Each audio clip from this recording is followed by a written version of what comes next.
Happy Valentine's Day. Happy Valentine's Day and welcome to the 19th edition, the 19th episode of our 30 days journey into discussing 30 important questions singles must ask while dating or courting. Yes, you heard me well. We are on episode number 19, and today is Lover's Day. Happy Lover's Day. And question number 19 for our episode is, what three things have you seen in me? What three things have you seen in me which you cannot tolerate? What three things have you seen in me which you cannot tolerate? You know, I have this habit when I'm dealing with premarital counseling, counseling people who are still to get married. And sometimes when I ask them this question, what three things do you find in the one you are courting, in the one you want to marry, which you cannot tolerate? And some of them don't even have anything to say.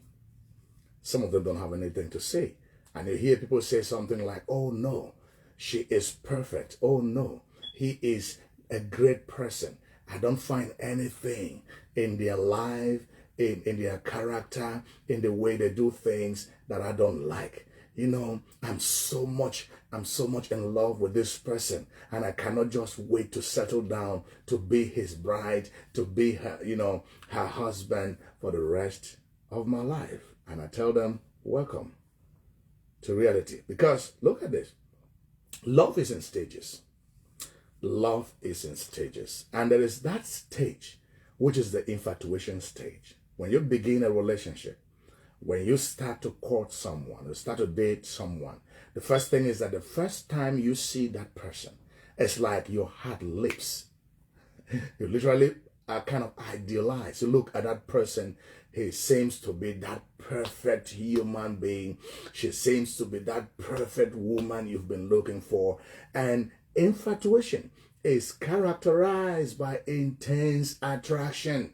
There's a lot of passion and excitement. And at this initial stage, you may experience heightened sense of euphoria. And you seem to see this person to be that perfect human being you have been waiting for. Wake up, because this stage will not last for long. Yes, you heard me right. This stage would not last for long. And it would be it would be very, very delicate if you at this stage hurriedly go ahead to do your wedding or to marry that person at the infatuation stage. You have to, it's just like somebody is drunk and that person is filled with some excitement, and that person doesn't even know what is dangerous or what is risky and what is poisonous, and that person is just so comfortable in a very dangerous place. And until you recover from this euphoria, from this honeymoon stage where you kind of feel like everything is perfect with that person, it would not be a wise thing to proceed with that relationship. And why do we ask this question? What three things? You may want to ask four things. You may also want to ask one thing or five things. It all depends on you. Why do we ask this question? To know the three things in your life, that the man you are dating or the man you are courting or the woman you are courting cannot tolerate. Number one is to be able to understand how well they know you. Now, there is this story in this Bible of how Jesus was moving with his disciples. And they met this fig tree that was very attractive from afar. And it looked so fresh and promising that there could be fruits on it. And the Bible says that Jesus and his disciples, they moved to that tree. And when Jesus got there, he was expecting to find some fruit. But when he got there, he realized that there were no fruits. And because he realized that there were no fruits, the Bible records that he cursed that tree, that nobody would eat from it again. And the Bible records that the following day, When they were passing by with the disciples, then the disciples noticed that this tree had dried up. What am I trying to say? Some people are very attractive from afar. Some people look like the perfect match from afar. Some people look like that ideal person you have been looking for, that ideal person you have been searching for all your life. And you might even see it and dream and fantasize, and you might even see it and dream, and you see yourself in some imaginary world living a perfect marriage life. And you just need to wake up one day to reality to find out that there are things you cannot tolerate. And you need to recover. So you need to ask this question. The reason is you want to know, how well does this person know you? Because if somebody really knows you well enough, that person should be able to see some flaws in your character. Yeah, we are not fault finders, but there is no one you will meet, no person born of a human being that you will meet and that person will be that perfect if you really know them. If you really know them, I'm not talking about two people who come together, they are pretending to be perfect human beings. They are trying to put up the best they can try to cook out of their life. They are trying to, camouflage. I'm talking about two real human beings. If you meet a real human being and you will be around them for 1 week, 5 weeks, 1 month, 3 months, 7 months, there are things you are going to notice that you do not tolerate. So you want to test how much does this person know me? You never really want to marry somebody who doesn't know you or somebody you don't know, because marrying a total stranger is a risky adventure. Yeah, you might tell me that some people have tried that before and it worked. Yeah, good for them. And what you're calling walking, you need to talk with them to know how walking is walking. Because the truth is, we pretend a lot. Human beings pretend a lot. We put the good face out there. We put the smiling face out there. We tell everybody everything is right. Everything is so sweet. Today's Valentine's Day. This is my love. We are so mad in love. We are so excited to be with each other. Nothing wrong is going on. Good for you. Good for you. And the second reason you want to ask to know why or what three things this person has found in you that they cannot tolerate is to be able to see or to able to identify conflict areas in your relationship. What are the things in your character? What are the things in your life that will be a potential source of trouble, a potential source of conflict? What are those things in your life that will be annoying? That will be annoying to this person you want to you're considering to settle or spend the rest of your life with. And the third reason you are asking this question is to be able to help you know which areas of your life needs improvement. Which areas of your life needs improvement? What are the things you have to work on? What are the things you have to improve on? What is that thing that you must deal with before you say, yes, I do? Because if you refuse to change while you are single, if you refuse to change while you are dating, it is most likely that you're going to stay that same way when you get married. That's why you hear people ask their spouses, I was this way. You knew I was this way. Why did you marry me? If you knew I was this bad, if you knew you could not tolerate me, if you knew you could not bear this character, then why did you marry me? Because all along in your courtship, all along while you were courting this person, you tolerated everything. And because you tolerated everything, this person understands that everything is okay with them. That is why if you cannot tolerate anything in marriage, don't tolerate it in courtship.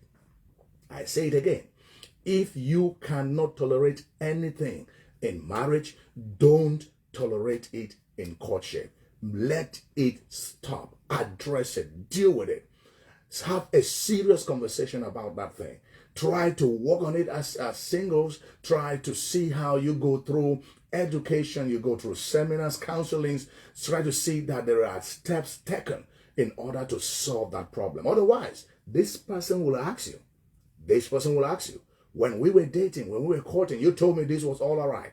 Why are you angry now? Why didn't you walk with me then? I regret, ever settling down with somebody who will be criticizing me every day. When we were courting, you told me everything was all right. I have this friend, regrettably, when I was counseling them, when I was talking to him, especially because I didn't have the opportunity to talk with his wife, and I mean one-on-one, but I was talking with this man. When he came to me for counseling, I had a conversation with him, and I told him, can you tell me 3 things in the life of this person you cannot tolerate?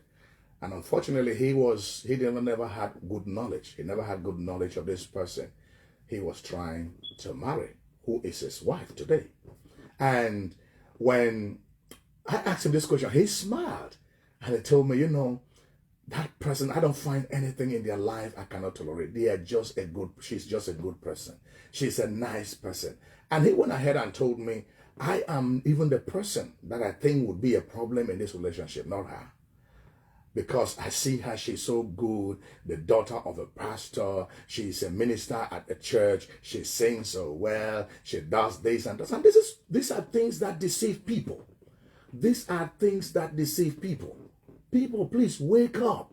Being the daughter of a pastor, raised in church, a minister at church, singing, preaching, interceding, this doesn't make that person a marriage material.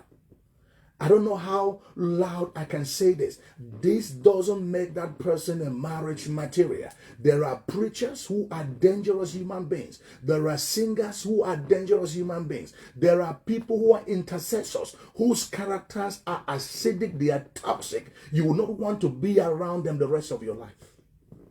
So you need to be very keen. You need to open your eyes. Don't fall in love. Walk into love. Because if you fall in love, you may want to run out of love. And so today, this marriage of this friend is shaking seriously. And do you know who is the problem? That perfect woman. That perfect woman. That ideal lady who was not going to be any problem. And this gentleman is now suffering and going through a lot of pain, struggling, doing everything to see that this relationship is restored. Yes, is he a perfect human being? No. He has had his own share of errors. He has had his own share of issues that he has caused, of course. But when you put the things down and you examine them, you see that the woman is more of a trouble. Why do I say this? Don't marry somebody you don't know well. Don't marry somebody you don't know well. And don't accept to marry somebody who doesn't know you well.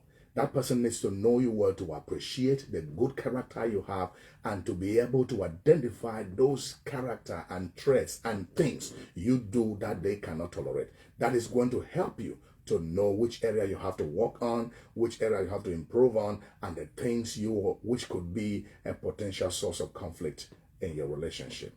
Don't marry anybody if you don't ask the right questions. What 3 things in my life, in my character, have you found or have you seen that you cannot tolerate? This is very, very important. And happy Lover's Day. Happy Valentine's Day. And as you fish today, remember that Jesus loves you. Jesus is my Valentine. Shalom.